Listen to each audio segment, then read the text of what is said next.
નમસ્કાર મિત્રો, અમારા નવા વિડીયોમાં તમારું સ્વાગત છે. મિત્રો, આજે અમે તમને 18 પુરાણોની માહિતી આપવાના છીએ. ભારતીય સનાતન ધર્મમાં પુરાણોનું ખૂબ મહત્વ છે. હિન્દુ ધર્મમાં મુખ્ય 18 પુરાણો ગણવામાં આવે છે. આ 18 પુરાણો નામ સાથે તેમની માહિતી ટૂંકમાં વર્ણન કરવાના છીએ, તો વિડીયોને અંત સુધી જરૂરથી સાંભળજો. મિત્રો, આ પુરાણોની અંદર આપના જીવનના તમામ સારા અને ખરાબ બંને પ્રસંગોમાં કેમ જીવવું એ શીખવાડે છે. આપના જીવનની કોઈ પણ પરિસ્થિતિમાં કઈ રીતે જીવવું એ આપણને આપણા પુરાણો શીખવે છે. મિત્રો, પહેલા પુરાણનું નામ છે બ્રહ્મપુરાણ. બ્રહ્મપુરાણ બધાથી પ્રાચીન પુરાણ છે, જેમાં 246 અધ્યાય અને 14,000 શ્લોક છે. આ ગ્રંથમાં બ્રહ્માંડની મહાનતા અને સૃષ્ટિની ઉત્પત્તિ, ગંગા અવતરણ, રામાયણ અને કૃષ્ણ અવતારની કથાઓ છે. આ ગ્રંથમાં સૃષ્ટિની ઉત્પત્તિથી સિંધુ ઘાટીની સભ્યતા સુધીની ઘણી બધી જાણકારીઓ જોવા મળે છે. બીજા પુરાણનું નામ છે પદ્મપુરાણ.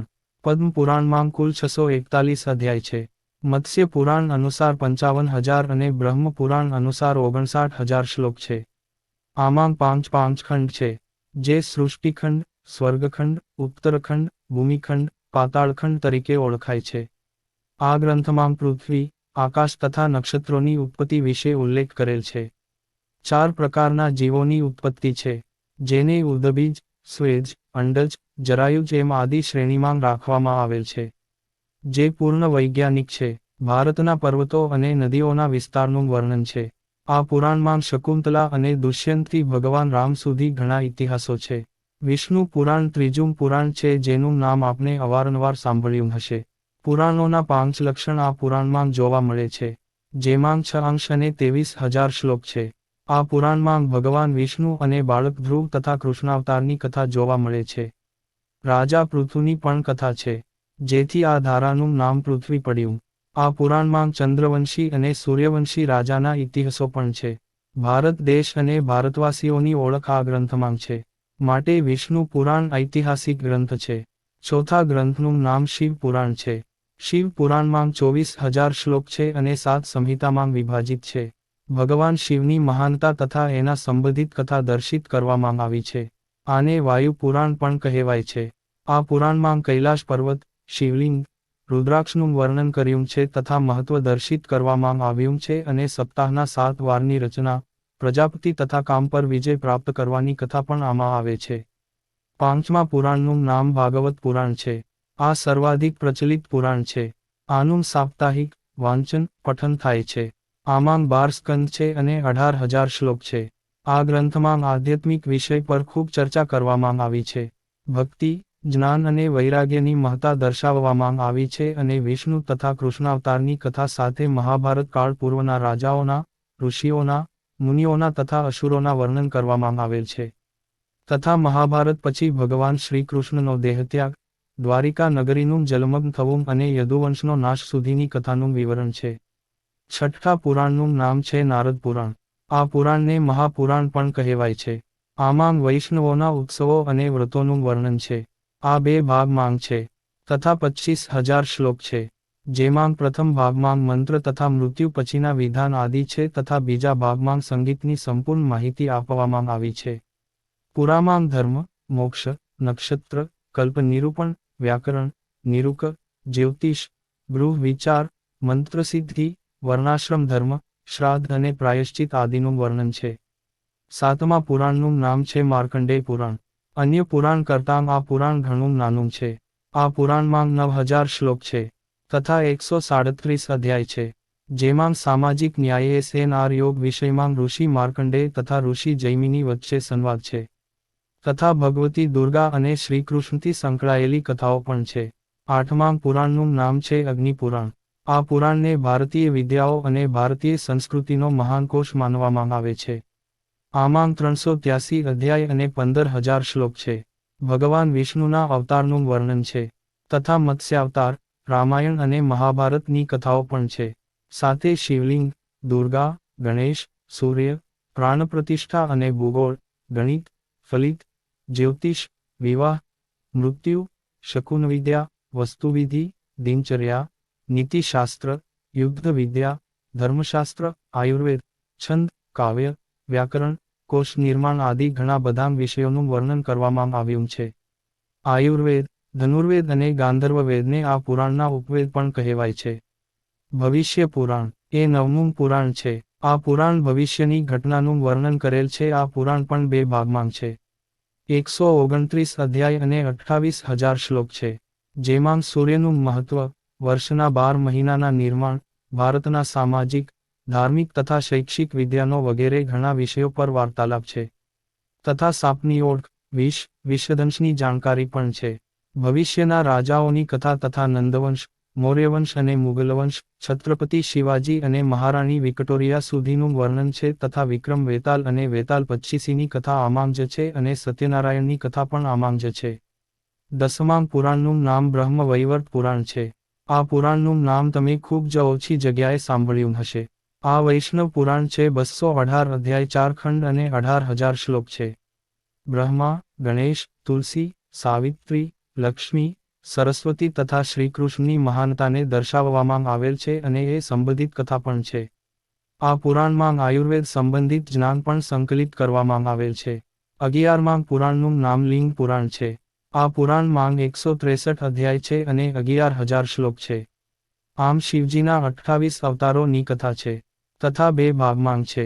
સૃષ્ટિની ઉત્પત્તિ તથા ખગોળીય કાળમાં યુગકલ્પ આદિનું વર્ણન છે. રાજા અંબરીશની કથા પણ આ પુરાણમાં છે. અઘોર મંત્ર તથા અઘોર વિદ્યાના સંબંધમાં ઘણા બધા ઉલ્લેખ કરવામાં આવ્યા છે. 12મા પુરાણ નામ છે વરાહ પુરાણ. આ પુરાણ ભગવાન શ્રી વિષ્ણુના વરાહ અવતારનું વર્ણન કરે છે. જેમાં પૃથ્વીનો પાતાળ લોકથી ઉદ્ધાર કરી આ પુરાણનું પ્રવચન કરેલ છે. જેમાં 24,000 શ્લોક છે. પણ હાલમાં 10,000 શ્લોક પ્રાપ્ત છે. 217 અધ્યાય છે. વરાહ અવતારની કથા અને ભગવદ્ ગીતાનો વિસ્તારથી વર્ણન કરેલ છે. આ પુરાણમાં સૃષ્ટિનો વિકાસ, સ્વર્ગ, પાતાળ તથા અન્ય લોકોનું વર્ણન છે. શ્રાદ્ધ પદ્ધતિ, સૂર્યનું ઉત્તરાયણ અને દક્ષિણાયન થવું, અમાસ તથા પૂનમનું વર્ણન છે. ખાસ વાત એ છે કે જે ભૌગોલિક અને ખગોળીય તથ્ય આ પુરાણમાં છે. તે પાશ્ચાત્ય જગતના વૈજ્ઞાનિકોને 15મી શતાબ્દી પછી જાણ થઈ. 13માં પુરાણનું નામ સ્કંદ પુરાણ છે. આ પુરાણ શિવ પુત્ર સ્કંદના નામ પર છે. આ સૌથી મોટું પુરાણ છે. 6 સંહિતા છે. 7 ભાગ છે. માહેશ્વર, વૈષ્ણવ, બ્રહ્મ, કાશી, અવંતી, નાગર, પ્રભાસ વગેરે છે. સ્કંદ પુરાણમાં પ્રાચીન ભારતનું ભૌગોલિક વર્ણન છે. 27 નક્ષત્રો, 18 નદીઓ, અરુણાચલ પ્રદેશનું સૌંદર્ય, 12 જ્યોતિર્લિંગ તથા ગંગા અવતરણ આખ્યાન પણ છે. આમ સહ્યાદ્રી પર્વત શ્રૃંખલા તથા કન્યાકુમારી મંદિરનો ઉલ્લેખ પણ છે. આ પુરાણમાં સોમદેવ, તારા તથા એના પુત્ર બુદ્ધ ગ્રહની ઉત્પત્તિ કથા પણ છે. 14માં પુરાણનું નામ વામન પુરાણ છે. આ પુરાણ વિષ્ણુના અવતાર વામન અવતારનું વર્ણન છે. 95 અધ્યાય અને 10,000 શ્લોક છે. 2 ભાગ છે. હાલ એક ભાગ ઉપલબ્ધ છે. આ પુરાણમાં વામન અવતાર કથા વિસ્તારથી કરેલ છે. જે ભૃગુ કચ્છ ગુજરાતમાં થયેલ છે તથા સૃષ્ટિ, જાંબુદ્વીપ તથા અન્ય 7 દ્વીપોની ઉત્પત્તિ, પૃથ્વીની ભૌગોલિક સ્થિત, મહત્વશાળી પર્વતો, નદીઓ તથા ભારતના ખંડોનું વર્ણન છે. 15માં પુરાણનું નામ છે કૂર્મ પુરાણ. આ પુરાણ ભગવાન વિષ્ણુના કૂર્મ અવતારની કથાનું વર્ણન છે. જેમાં 18,000 શ્લોક તથા 4 ખંડ કે સંહિતા છે. કૂર્માવતારની કથા વિસ્તારથી કરવામાં આવેલી છે. આમાં બ્રહ્મા, શિવ, વિષ્ણુ, પૃથ્વી, ગંગાની ઉત્પત્તિ અને 4 યુગ, માનવ જીવનના 4 આશ્રમો તથા ધર્મો અને ચંદ્રવંશના રાજાના ચરિત્રો છે. 16માં પુરાણનું નામ મત્સ્ય પુરાણ છે. ભગવાન શ્રી વિષ્ણુના મત્સ્યાવતારની કથા આ પુરામાં છે. 290 અધ્યાય અને 14,000 શ્લોક છે. જળ પ્રલયનું વર્ણન તથા કલિયુગના રાજાઓની સૂચિ આપેલ છે. આપણી સૃષ્ટિ, સૌરમંડળના ગ્રહો તથા ચારેય યુગની તથા ચંદ્રવંશી રાજાઓની કથા વર્ણવી છે. કચ્છ, દેવયાની, શર્મિષ્ઠા તથા રાજા યયાતિની રોચક કથા પણ આ પુરાણમાં છે. ગરુડ પુરાણ એ 17મું પુરાણ છે. આ પુરાણ વૈષ્ણવ પુરાણ છે. જે ભગવાન શ્રોતા ગરુડને અને ગરુડે કશ્યપને સાંભળવી હતી. 279 અધ્યાય અને 18,000 શ્લોક છે. આ ગ્રંથમાં મૃત્યુ પશ્ચાતની ઘટનાઓ તથા પ્રેતલોક, યમલોક, નરક તથા 84 લાખ યોનિઓને નરક સમાન જીવન વગેરે કહ્યું છે. સાથે સૂર્યવંશ અને ચંદ્રવંશના રાજાઓની કથાઓ પણ છે. ખાસ કરી કોઈના મૃત્યુ પછી આ પુરાણ વાંચવામાં આવે છે.